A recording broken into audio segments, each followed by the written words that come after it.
নমস্কাৰ বন্ধু বান্ধৱীসকল। মনৰ দুখবোৰ কমাতকৈ দিনে দিনে বাঢ়িয়ে গৈছে। সাধাৰণতে কাৰোবাৰ ঘৰৰ যদি এজন মানুহৰ মৃত্যু হয় ৪-৫ দিন বা ৭-৮ দিনৰ পিছত লাহে লাহে দুখবোৰ কমি আহে আৰু সাধাৰণ জীৱন যাপনৰ আৰম্ভ হয়। কিন্তু জুবিন দাৰ মৃত্যুত সম্পূৰ্ণ ওলোটাহে হৈছে। দিনক দিনে মানুহৰ মনত দুখ আৰু ক্ষোভ বাঢ়িয়ে গৈছে। এফালে জুবিন দাক হেৰুৱাৰ দুখ, আনহাতে মৃত্যুৰ ন্যায় বিচাৰি ক্ষোভ।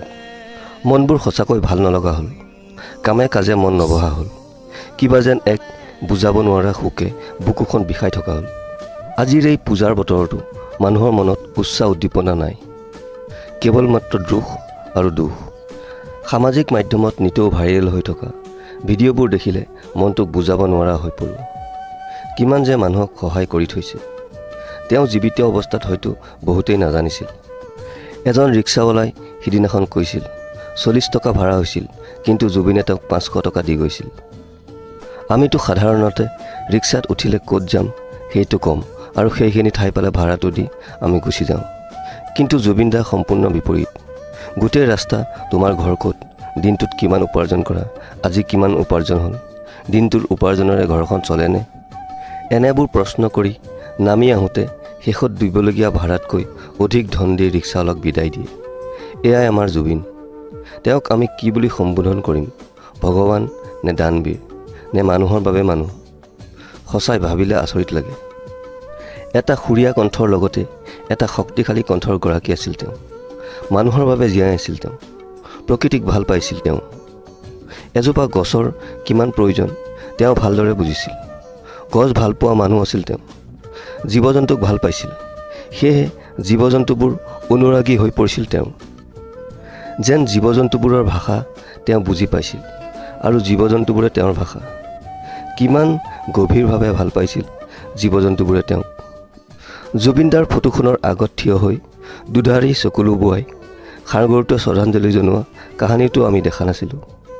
সেইবোৰেতো নিস্বাৰ্থ প্ৰেম। কিছুমান নোহোৱা নোপোজা দৃশ্য আমি দেখিবলৈ পালোঁ। এজন মানুহক কিমান বেছি ভাল পালে এজনী বগলীয়ে নিজৰ জীৱন ত্যাগ দিব পাৰে মাথো তেওঁৰ ফটোখন চাই চাই। সঁচাই তুমি মহান। তুমি মানুহৰ মন জয় কৰিলা, জয় কৰিলা জীৱ জন্তুৰ মন, জয় কৰিলা সমগ্ৰ বিশ্ব। আজি আৰু এটা দৃশ্য দেখি মুগ্ধ হ'লোঁ। না আগতে হৈছিল না আগলৈ হ'ব। জুবিন দাৰ শ্ৰাদ্ধৰ দিনা দেখিবলৈ পালোঁ হিন্দু মুছলমানৰ লগতেই কেইবাটাও ধৰ্মৰ মানুহে একেলগে বহি ঈশ্বৰৰ প্ৰাৰ্থনা কৰিছে জুবিন দাৰ আত্মাৰ চিৰশান্তিৰ বাবে। জুবিন দাৰ বাবেই এয়া সম্ভৱ। জাতি ধৰ্মৰ নামত ভাগ ভাগ কৰিব খোজা অসমখন আজি আপোনা আপুনি বান্ধ খাই গৈছে, কোনেও ছিঙিব নোৱাৰা এক এনাজৰীয়ে। এয়া একমাত্ৰ জুবিন গাৰ্গেহে কৰিব পাৰিলে। তেওঁ জীৱিত অৱস্থাত এনেকুৱা এখন অসমেই চাব বিচাৰিছিল হয়তো।